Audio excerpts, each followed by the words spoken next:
영광스러운 주일입니다. 거룩하신 하나님께서 우리 모두를 예배자로 불러주셨습니다.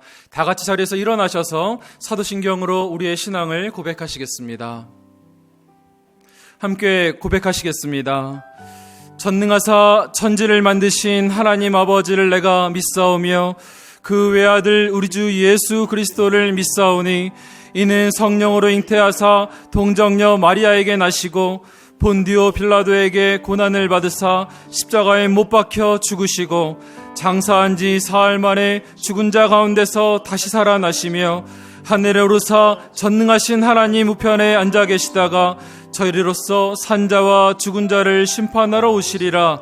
성령을 믿사오며 거룩한 공예와 성도가 서로 교통하는 것과 죄를 사하여 주시는 것과 몸이 다시 사는 것과 영원히 사는 것을 믿사옵나이다. 아멘.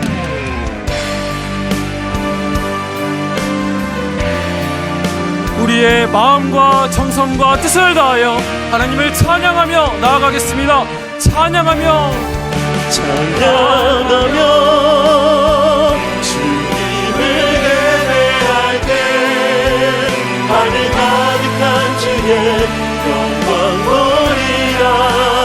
나를 통하여 나의 입술을 인하여 주의 이름 높임을 받으소서. 지금 서 있는 이곳에서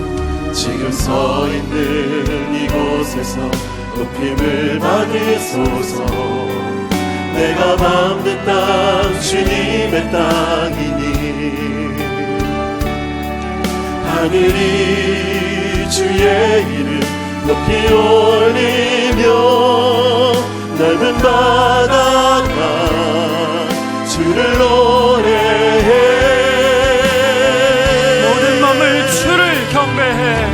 모든 만물 주를 경배해. 모든 입술 주를 찬양해. 천지를 만드신 만물의 통치자 높임을 받으소서.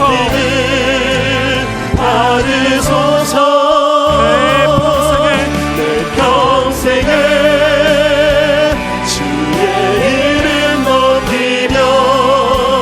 어느 곳에 서든지 주님을 예배하리라. 내가 방금 모든 날 아버지의 영광이 선포되야 하리. 찬양하며 주님을 예배할 때 하늘 가득한 주의 영광 보리라. 나를 통하여 나의 입술을 인하여 주의 이름 높임을 받으소서. 찬양하며 주님을 예배할 때 하늘 가득한 주의 영광 보리라. 나를 통하여 나의 입술을 인하여 주의 이름 높임을 받으소서. 이곳에 오셔서 이곳에 앉으소서. 이곳에서 드리는 예배를 받으소서. 주님의 이름만이 오직 주의 이름만 이곳에 있습니다. 이곳에 오셔서 이곳에 앉으소서. 이곳에서 드리는 예배를 받으소서. 주님의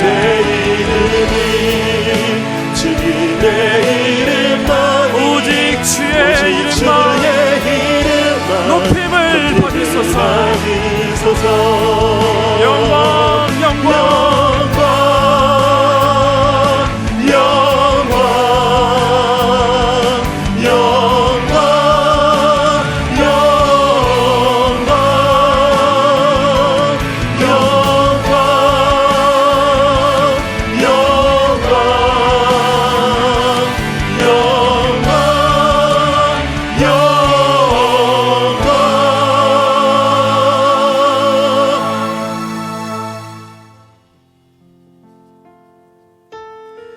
예배자로 합당치 못한 우리의 삶을 십자가 앞에 내려놓으며 예배를 위하여 부르짖어 기도하기를 원합니다.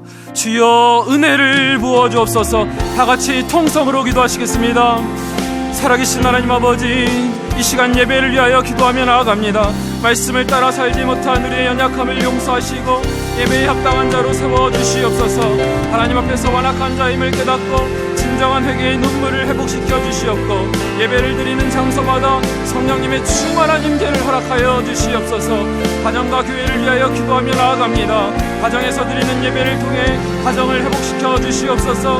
하나님께서 주신 꿈들을 이뤄가는 교회 되게 하여 주시옵소서. 예배를 통해 큰 은혜를 누리게 하여 주시고 삶으로 살아내게 하여 주시옵소서. 나라를 위하여 기도합니다. 대한민국을 긍휼히 여기사 치유와 회개의 은총을 부어주시고 대구 경북 지역과 대한민국 전역에 치유와 회복을 더하여 주시옵소서. 모든 아픔과 두려움을 씻어주시고 하루속히 기쁨의 예배를 드릴 수 있도록 인도하여 주시옵소서.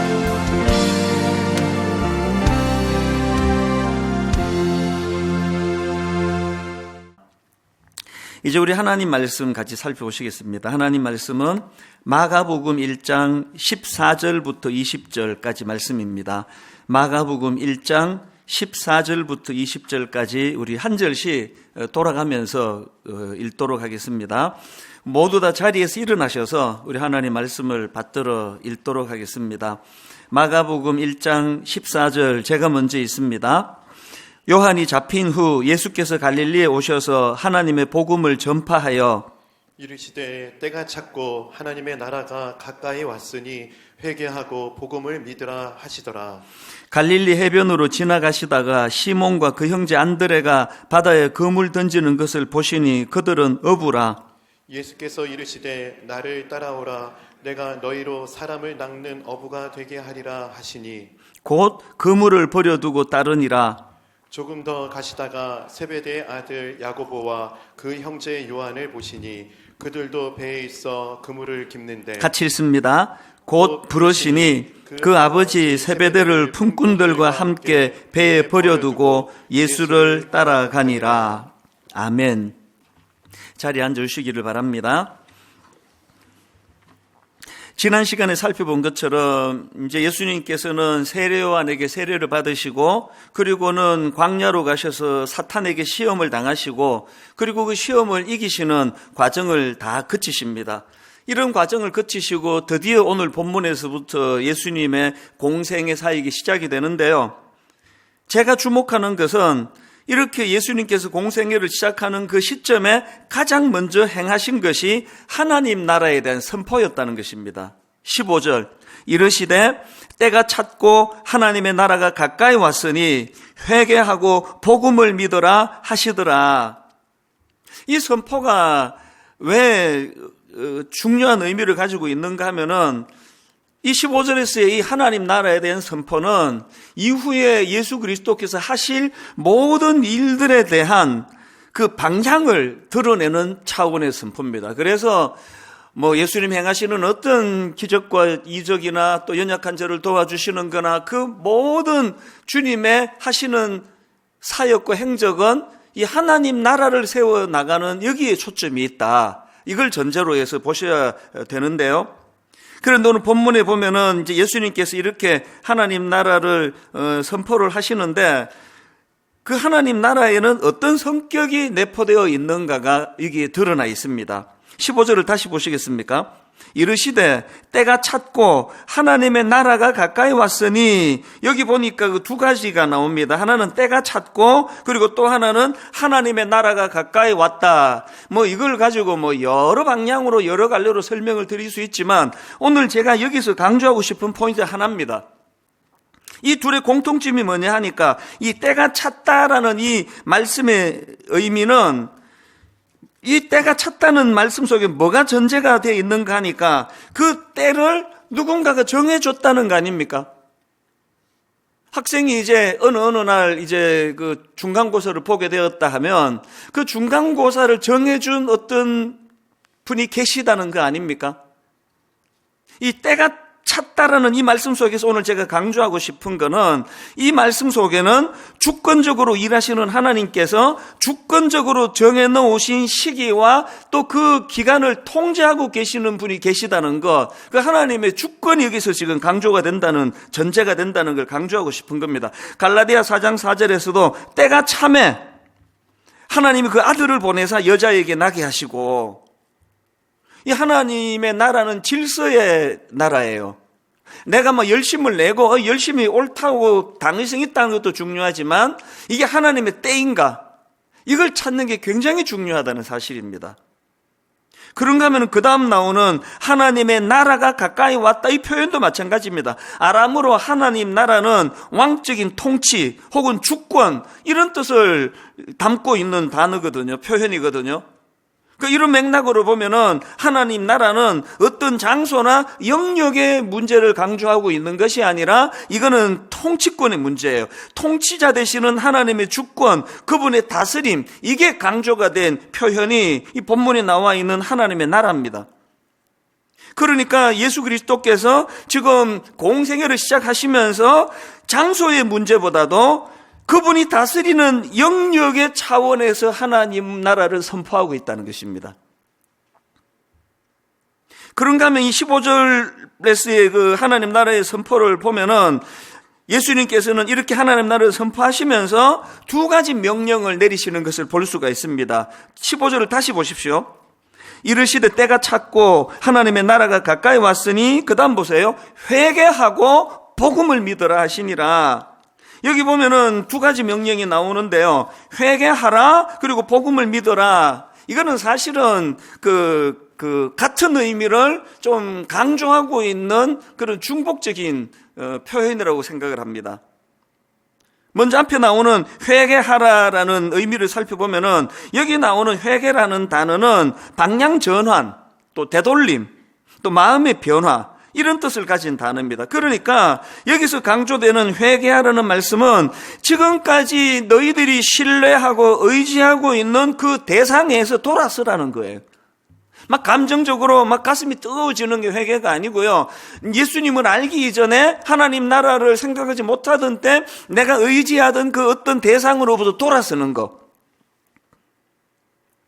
그 다음 나오는 복음을 믿어라, 이 명령도 마찬가지입니다. 여기 나오는 이 믿는다라는 단어는요, 이 본인이 믿는 신앙의 대상에 대하여 헌신하는 것까지가 포함되어 있는 믿음입니다. 가슴으로 머리로 믿는, 거기서 한 걸음 더 나가가지고 내가 믿는 신앙의 대상에 대하여 헌신하는 자리까지 나가는 차원의 믿음.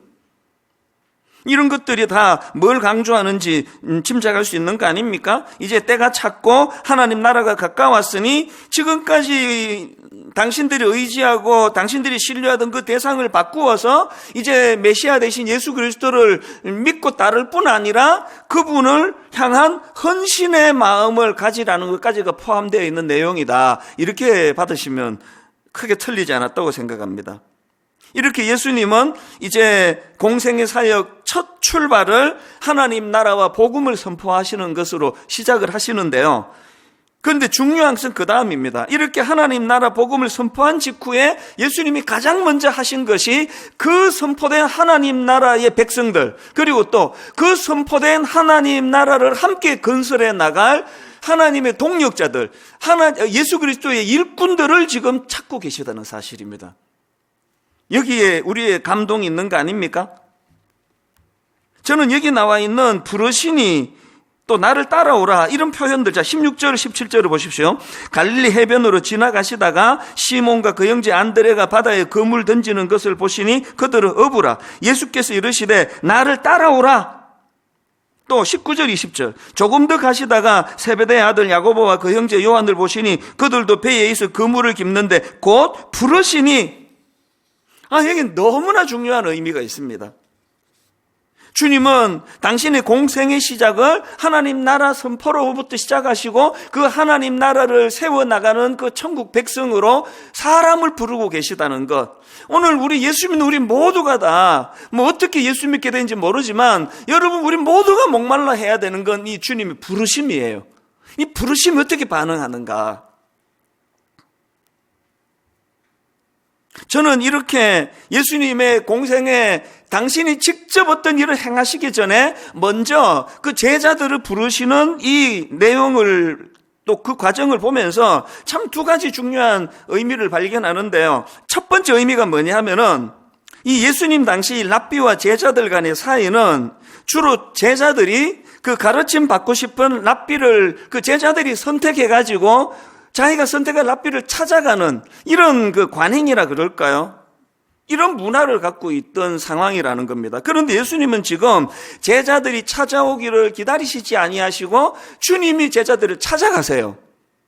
여기에 참 중요한 의미가 있는데요. 전혀 권위적이지 않으신 겸손하신 예수님의 모습을 볼 수가 있습니다. 그런가 하면은 또 한 가지 여기에 이 예수 그리스도의 주도성, 하나님 나라는 우리가 거기에 동참하지만 하나님이 주도성을 가지고 일하시는 분, 주권자는 하나님이시라는 거예요. 우리 교역자들이 항상 이걸 두려워해야 돼요. 특히 담임 목사. 자꾸 앞에서 자기가 뭐를 하다가 보면은 예수님보다 앞서 일할 때가 많습니다. 그래서 우리 목회자가 하나님 뜻을 구하는 기도를 안 하고 목회하는 것은 그건 아주 악한 짓이에요. 늘 주님의 주도성을 인정해 드린다면 그분이 뭘 원하시는지를 그래서 목회자들은 새벽에 일어나야 됩니다. 절대 새벽에 일어나셔야 돼요. 하루 일과를 시작하기 전에 그분의 주도하심을, 그분의 뜻을 살피는 일이 먼저 되어야 된다. 그런가 하면은 여기 또 한 가지 주의해서 봐야 할 것이 있는데요. 자, 16절, 17절을 다시 보십시오. 갈릴리 해변으로 지나가시다가 시몬과 그 형제 안드레가 바다에 그물 던지는 것을 보시니 그들을 어부라. 예수께서 이르시되 나를 따라오라. 내가 너희로 사람을 낚는 어부가 되게 하리라 하시니, 그 다른 랍비들처럼 원하는 제자들이 자기를 찾아올 때까지 기다리시는 게 아니라 삶의 현장으로 직접 찾아가시는 예수님의 모습을 말씀드렸는데, 어디를 찾아가시느냐? 제자를 찾으러. 회당으로 가신 게 아니에요. 예배하는 그 장소를 찾으신 게 아니라 고기 잡는 삶의 현장, 어부들에게 고기 잡는 삶의 현장, 그게 갈릴리 해변으로 지나가시다가 의미 아닙니까? 그리고는 그들의 정황에 맞는 말씀을 주시는 거예요. 내가 너희로 사람을 낚는 어부가 되게 하리라. 뭐가 강조가 되는 겁니까? 오늘 우리가 교회 와서 예배 드리고 막 은혜 받고 이것도 중요하지만 진짜 중요한 것은 삶의 현장이에요. 아, 저분 예수 믿기 때문에 저분 진짜 좋은 크리스찬이라고, 이런 삶의 현장에서 평가받는 이것이 너무나 중요하다는 걸 꼭 기억하시면 좋겠습니다. 이렇게 주님은 친히 제자들의 삶의 현장으로 찾아가셔서 그들을 부르시는데요. 자, 이제 좀 제대로 살펴봐야 될 게 하나 있습니다. 이렇게 주님께서 동역하실 제자들을 찾아 부르시고 계시는데, 그렇게 부르시는 주님에 대한 제자들의 반응, 이게 참 중요한 거 아닙니까? 자, 17절과 17절을 포인트를 달리해서 다시 읽어드립니다. 예수께서 이르시되 나를 따라오라. 내가 너희로 사람을 낚는 어부가 되게 하리라 하시니 곧 그물을 버려두고 따르니라.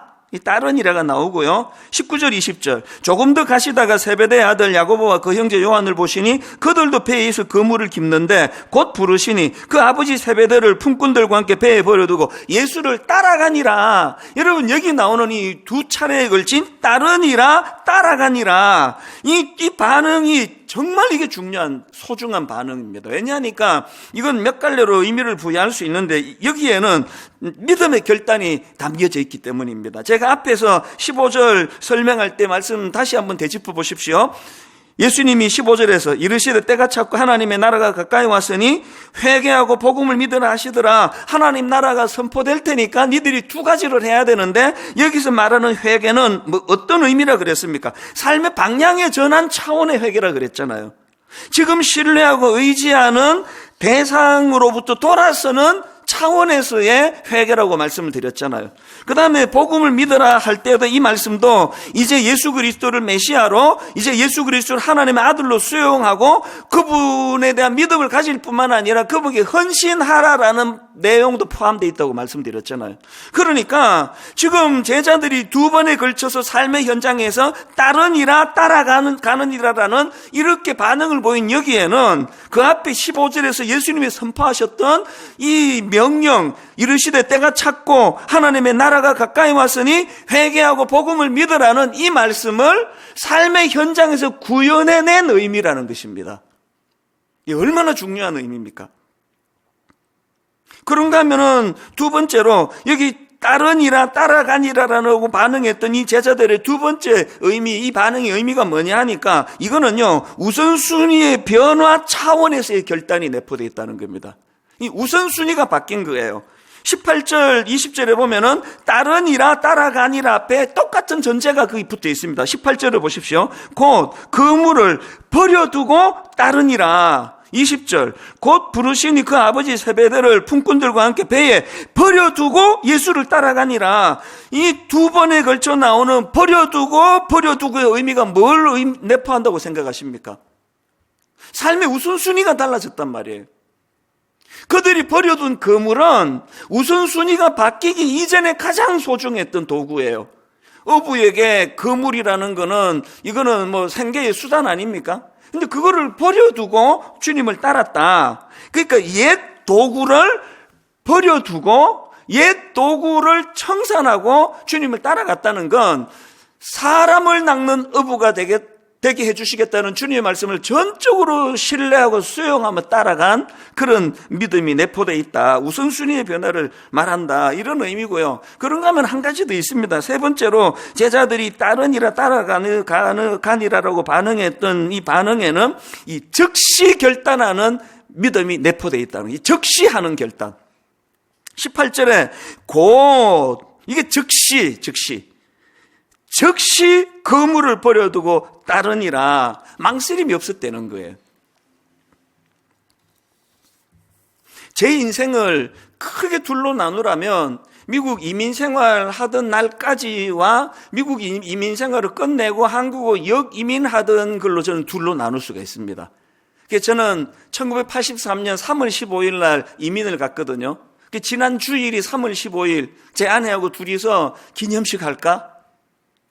제가 미국으로 이민을 안 갔으면은 제가 목사가 안 됐을 거예요. 하나님이 그 광야로 고난의 학교로 7년을 입학시켜 주셨기 때문에 목회자가 됐고요. 그런가 하면은 90년에 제가 다시 이민 보따리 2개 딸랑 들고 한국으로 역이민을 오던 그게 내 인생의 새로운 분기점이라고 저는 생각하고 굉장한 의미를 두고 있습니다.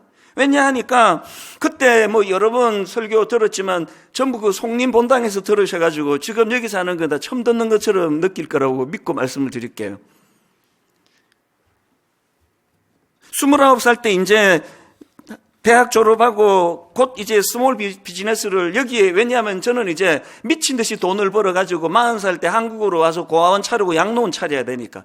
그래서 이제 밑바닥부터 시작해가지고 다 경험을 하고 매니저 역할도 다 하고 나서 우리 형님 집 담보로 해서 돈을 은행 빚을 내고, 참 우리 누나 세 분이 눈물의 누나들이에요. 미국에도 개가 있습니다. 이 누나들이 개 1번, 2번, 3번을 타가지고 저한테 주신 거예요. 내 평생 그 사랑의 빚이에요. 그렇게 해서 이제 비즈니스를 했으니까 뭐 석 달 동안에 막 피를 말리듯이 저는요, 지금 코로나 바이러스로 식당이 안 되고 그러는데 정말 저는 마음이 아파요. 그 심정을 누구보다 잘 알거든요. 빈투에다가 이제 가게를 오픈했는데 뭐 적자가 나고 매상 안 나고 하면 이게 피가 마르는 일이에요. 그렇게 2달을 거치고 석 달째 겨우 이제 적자를 벗어나는 그 단계에 하나님이 저에게 부르심이 있었잖아요. 어느 날 우연히 한국에서 날라온 그 교포신문을 보니까 난장판이 된 거예요. 교실에 난입을 해가지고, 그래서 막 그 청소년들이 이렇게 놀라는 사진 한 장을, 그게 그 사진 한 장이 내 인생을 바꾸는 사진이에요. 그 사진을 보고 있으니까 그게 아마 전교조가 태동되던 그때의 혼란스러운 것 같은데, 학부모가 막 그 여선생이 머리끄덩이를 잡아당기고 막 애들은 놀라고 하는 그 사진을 보는데 이것도 참 신비해요. 오전 내내 울었습니다. 아니 이게 지금 적자로부터 해서 이제 흑자로 전환되는 중요한 날, 이게 장사할 생각을 해야지 그 왜 한국에서 온 사진 한 장 보고 이렇게 눈물이 왜 나느냐고요. 오전 내내 울었습니다. 가게 바깥쪽으로 나가서 내 가게 간판을 보면서 또 하염없이 울었습니다. 왜냐하니까 그날 하나님이 제게 주신 메시지는 딱 한마디예요. 너 여기서 뭐하니? 딱 그 한마디예요. 난 지금 여기서 돈 많이 벌어서 40살에 그 고아원도 차리고 양론도 차려야 되는데 주님은 너 여기서 뭐하니? 한국의 저 청소년들이 불쌍하지 않느냐고. 그래서 제가 부랴부랴 가게 다 정리하고 그 우리 형이나 누나들이 보기에 얼마나 황당했겠습니까? 저렇게 그냥 가게 그러더니 비즈니스 그러더니 석 달 만에 저거 또 때리치우는구나. 그렇게 정리를 하고 얼마나 뜨거웠는지요. 바로 그날 창세기부터 요한계시록까지 일독을 결심하고 왜? 너 여기서 뭐하니라는 이 말씀이 이게 하나님의 말씀인지 인간의 생각인지 점검해야 되니까. 기도하면서 제가 성경을 읽다가 소선지서쯤 가는 데서부터 결정이 났습니다. 이게 하나님 뜻이다. 그래 다 정리하고 한국의 총신대학 신학대학원에다가 편지를 써서 제가 이런 사람인데 어떻게 하면 입학할 수 있겠느냐. 그래서 다행히 무시험으로 들어갔습니다. 미국에서 대학 졸업장하고 성적 증명서 내보내라 그래서 제가 무시험으로 가니까요. 그렇게 그 신문을 보고 사진을 보고 하나님의 소명으로 받고 두석 달 안에 한국으로 그냥 정신없이 간 겁니다. 이게 다 정리하고. 얼마나 정신없이 갔으면은 제가 김포공항에 도착을 해가지고 그날 밤에 어디서 잘 계획도 안 하고 간 거 아닙니까? 그래 내가 공항에 마중 나온 그 신혼부부 내 친구에게 내가 한 열흘 정도 내가 만행을 저지른 거 아닙니까? 저는 지금 이 적시의 의미를 생각하다가 그때가 불쑥 떠오른 겁니다. 너무나 마음이 뜨거우니까요. 너무나 이제 내가 한국으로 가서 하나님이 보여주셨던 청소년들을 섬기는 이 사역을 내가 해야 되기 때문에 앞뒤 재보지 않고 곧 적시 뭐 어디서 잘지 이런 계획도 없고 무조건 나간 거예요. 요 며칠 전에 제가 이거를 묵상하다가 너무 하나님께 뜨겁게 감사했습니다. 아무것도 준비 안 하고 이민 보따리 2개 들고 곧 즉시 이거 갖고 한국으로 갔는데 그렇게 한국으로 돌아온 지가 올해가 딱 30년인데 제가 여러분 노숙인처럼 지붕 없는 데서 잠자본 적이 한 번도 없고요.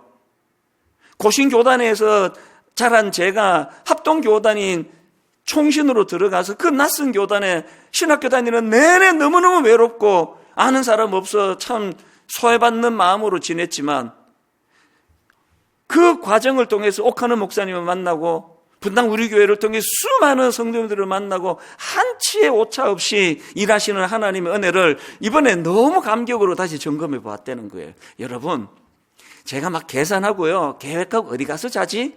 이 수입은 이제 어디서 나오지? 이 계산했으면 못 갔습니다. 한국 절대로 못 따라왔습니다.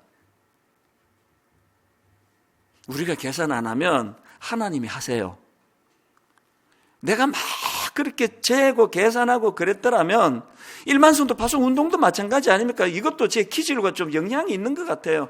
자다가 일어나가지고 내가 무슨 철학이 있는 것도 아니고 무슨 뭐 어떤 그런 의지가 있는 것도 아니고 잠결에 그냥 주님께서 이 한국 교회가 이렇게 어렵고 미자리 교회가 많은데 네 한 교회만 4,000명 5,000명씩 등록하는 게 옳은 일이냐고 그 말씀에 그냥 그 자리에서 즉시 곧 그냥 뭐 쑥 말씀드린 거 아닙니까? 뭐 어떻게 할 대책도 없는데 이게 뭐 쫓겨나기 좋은 소리지 무슨 제가 이 드림센터를 당에 결정도 안 하고 내 멋대로 뭐 이거를 뭐 10년 쓰고 뭐 누구를 주느니 마느니 이런 이야기를 하느냐고요. 그랬는데 여러분 지난 10년 이 딱 정확하게 7년을 되돌아보면서 감격이 이거 아닙니까?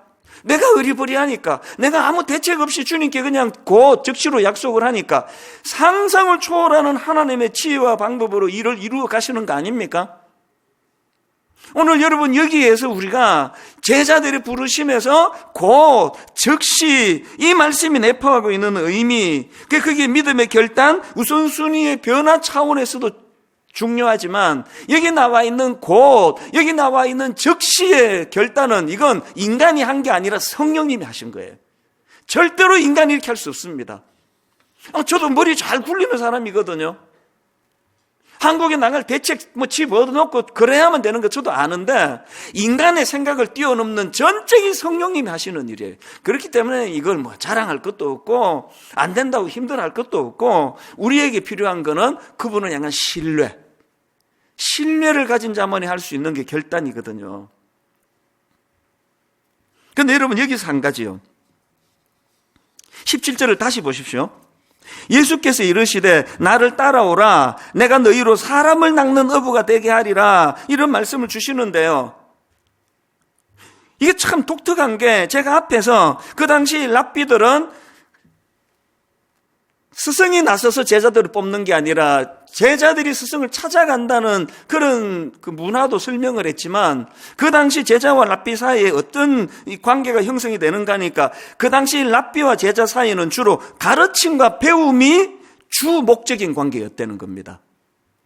뭘 배우러 가고 뭘 가르쳐 주는 게 랍비예요. 그런데 지금 예수님이 제자들에게 접근하시는 방식은 내가 이런 걸 가르쳐 줄 게가 아니에요. 그 사람들에게 사람을 낚는 어부가 되게 하겠다. 뭘 의미합니까? 주님이 니들을 부르는 건 내가 뭘 가르쳐 주는 게 목적이 아니라 니들에게 꿈을 심어주겠다는 거예요. 부름받기 전에는 고기 잡아 생계를 연명하던, 다시 말해 고기를 상대하며 살던 그런 예수님의 제자들이 주님과의 첫 만남이 너무 강렬했을 거 아닙니까? 사람을 낳는 어부가 되게 해주겠다. 이후에 여러분 사도행전에 다 아시잖아요. 베드로가 말씀을 선포하고 3,000명이나 되는 그런 사람들이 회개하고 돌아올 때 그 광경을 베드로가 보면서 어떤 감격을 느꼈을까요? 좀 확신합니다.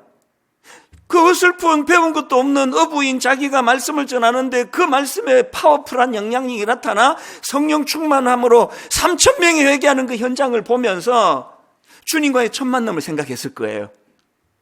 그때 주님이 사람을 낚는 어부가 되게 하신다는 게 이게 이런 뜻이었구나. 이게 이런 의미였구나. 주님을 만나면 이런 꿈을 그려주시고 소망을 그려주시고 꿈으로 그렇게 나아가도 해주시는 걸 알았는데 이렇게까지 해주실 줄은 몰랐다는 것을 아마 가슴 떨리게 그 현장에서 아마 뜨거움을 삼켰을 거예요. 그래서 제가 오늘 설교 제목을 더 큰 그림을 그리며 사는 인생이라 그러지 않았습니까? 여러분, 우리가 우리 인생을 제한만 시키지 않으면요, 저는 지금 저의 70대가 저의 80대가 어떤 그림으로 그려나갈지 가슴이 벅차오를 때가 한두 번이 아니에요. 내가 그걸 방해만 하지 않는다면. 여러분 부탁합니다. 아직도 그렇게 머뭇머뭇거리세요? 주저주저 하세요? 주저주저 하는 정도가 아니라 날마다 그렇게 안달복달하고 계시다면, 저는 조금 전에 찬송가 302장이 막 너무나 가슴을 격동시키는 걸 조금 전에 경험했습니다. 1절에 내 주 하나님 넓고 큰 은혜는 저 큰 바다보다 깊다. 너 곧 닷줄을 끌러 깊은 데로 저 한가운데 가보라. 2절 가사가 이렇습니다. 왜 너 인생은 언제나 거기서 저 큰 바다 물결 보고 그 민 모르는 깊은 바다 속을 한 번 헤아려 안 보나? 주님의 안타까움이 2절에 녹아 있는 거 아닙니까? 3절 가사도 마찬가지입니다. 많은 사람이 얕은 물가에서 저 큰 바다 가려다가 찰싹거리는 작은 파도 보고 마음 약하여 못 가네. 4절에서 주님이 우리에게 선포하십니다. 자, 곧 가거라. 이제 곧 가거라. 저 큰 은혜 바다 향해. 자, 곧 너의 노를 저 깊은 데로 가라. 망망한 바다로. 너무너무 막 가슴이 뜨거워지는 겁니다. 1절, 2절, 3절, 4절에 동일하게 나오는 후렴 가사가 이렇습니다. 언덕을 떠나서 창파에 배 띄워 내 주 예수 은혜의 바다로 내 마음껏 저어가라. 맨날 그 큰 그림을 그려주시는 주님을 이해를 못해가지고 그냥 아무것도 아닌 거 가지고 맨날 거기에 마음 쓰고, 우리 지금 21일 기도회에 그 느헤미야를 한번 보세요. 그 대적하는 것들이 뭐라고 찝쩍거리고 뭐라고 방해를 해도 그 상대하지 않습니다. 하나님 상대합니다. 뭐라고 그 도비아라는 인간이 그냥 니들이 그 성벽 세워봐야 그거 뭐 여우 한 마리 올라앉아도 금방 무너질 것처럼 약할 것이다. 그 상대하지 않습니다. 그리고 우리 그 봉헌식을 거행할 때 보면은 그 봉헌식 할 때 그 만든 성벽 위를 행진하게 하는 그 모습을 보면서 큰 그림을 그리면서 가는 거 아닙니까? 주님이 큰 그림을 그려주지 않았으면 저도 아마 노이로제 걸렸을 거예요. 뭐 우울증 100% 왔습니다. 어떨 때 막 이 우울증과 비우울증 사이를 왔다 갔다 하는 것처럼 느낄 때도 한두 번이 아니었습니다.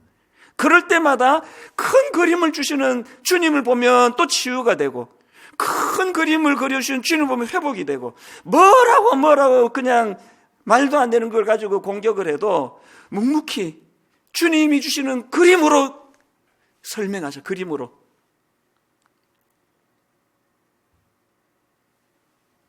우리의 연약함은요, 그렇게 결단하고 거물을 버리고 주님을 쫓기로 했는데, 그것도 그 다음날 가가지고 버린 거물 찾아가지고 그거 계속 만지작 끓이는 게 이게 우리 아닙니까? 여차하면은 이거 옛날로 돌아가려고. 뭐 베드로 보면 모릅니까?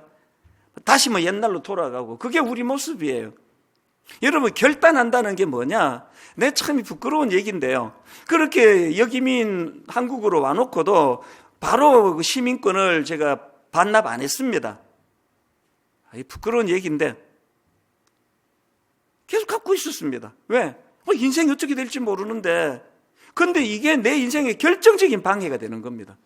목회하다가 뭐 조금만 어려우면 미국 가버릴까 그냥?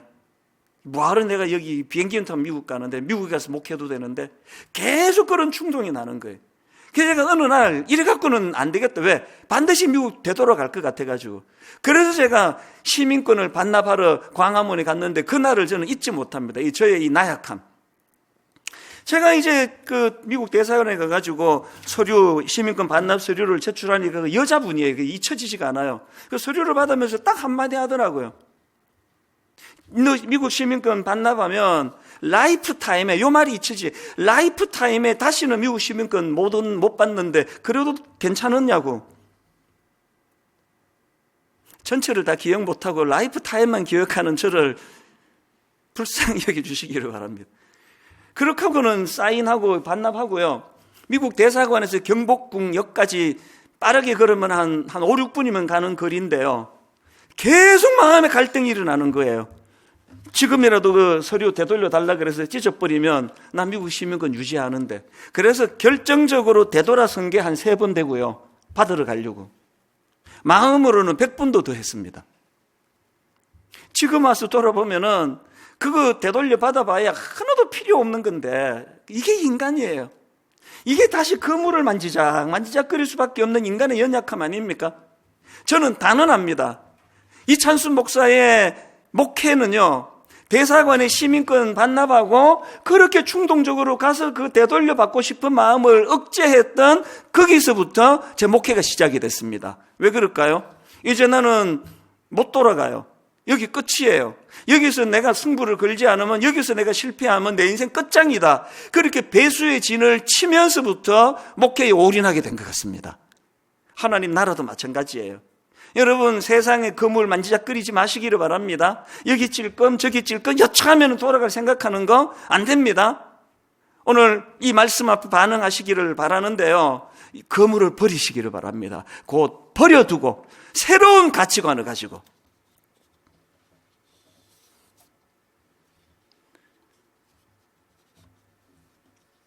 지난주에 미자립교회 월세 대납 운동을 벌이겠다고 선포했더니요, 지난 한 주 우리 교회 사무실이 마비가 될 정도로 전화가 많이 왔대요. 제가 우리 직원들한테 참 미안했는데요, 그러면서도 한편으로는 너무너무 제 자신에 대해서 많은 걸 생각하게 되었습니다. 지금 너무너무 고맙게도요, 우리 예상을 훨씬 뛰어넘는 많은 후원금들을, 헌금을 지금 보내주고 계시는데요. 근데 제 마음에 이렇게 많이 보내주시는 것 대단히 감사하지만, 이렇게 많이 보내주시는 것보다 더 많은 미자립 교회가 이게 신청을 하는 것 같은 그런 분위기라서 그냥 푸덕불 안내문에다가 빨간 글씨로 거기다 설명했습니다. 혹시 우리가 갖고 있는 이 후원 금액보다 자원하는 교회가 더 많아지면 추첨으로 결정할지 모르겠다고.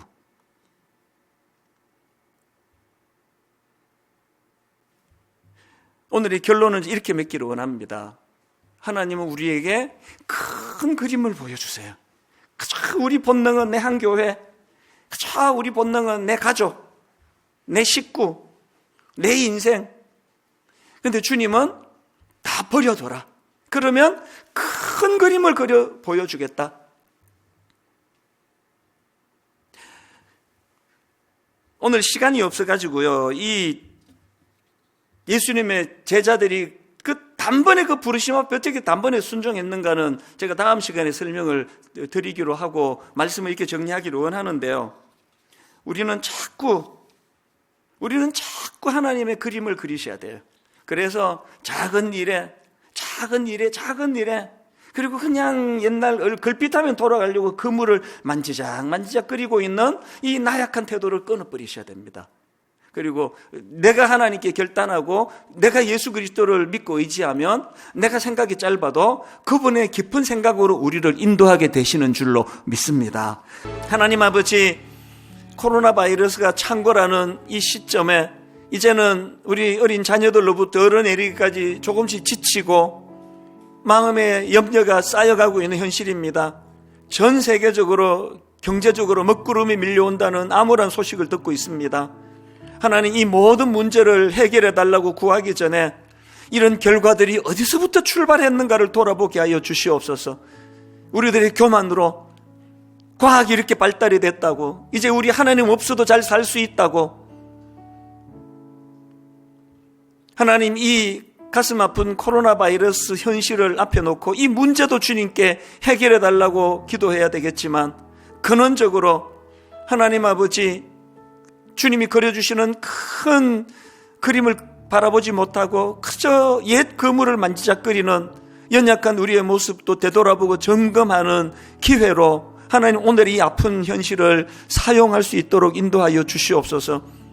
수많은 미자립 교회, 현실적으로 너무나 어려움에도 불구하고 오직 주님만 바라보고 의지하며 그렇게 인내하며 달려온 참 존경스러운 우리 그 주변의 동역자들을 바라보면서 우리도 그들의 믿음처럼 하나님 아버지, 이 결단하며 그물을 버려두고 달려나간 수많은 이 땅의 사역자들과 교회들과 주님의 자녀들에게 더 주님을 의지하고 붙잡는 믿음을 허락해 주시고, 하나님의 능력이, 하나님의 방법이 이 한반도 땅 또 전 세계에 드러나도록 하나님이 간섭하여 주시옵소서.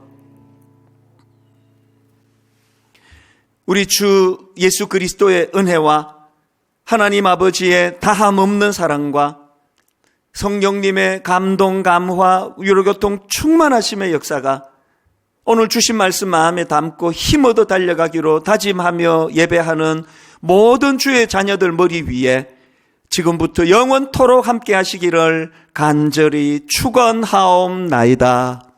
아멘.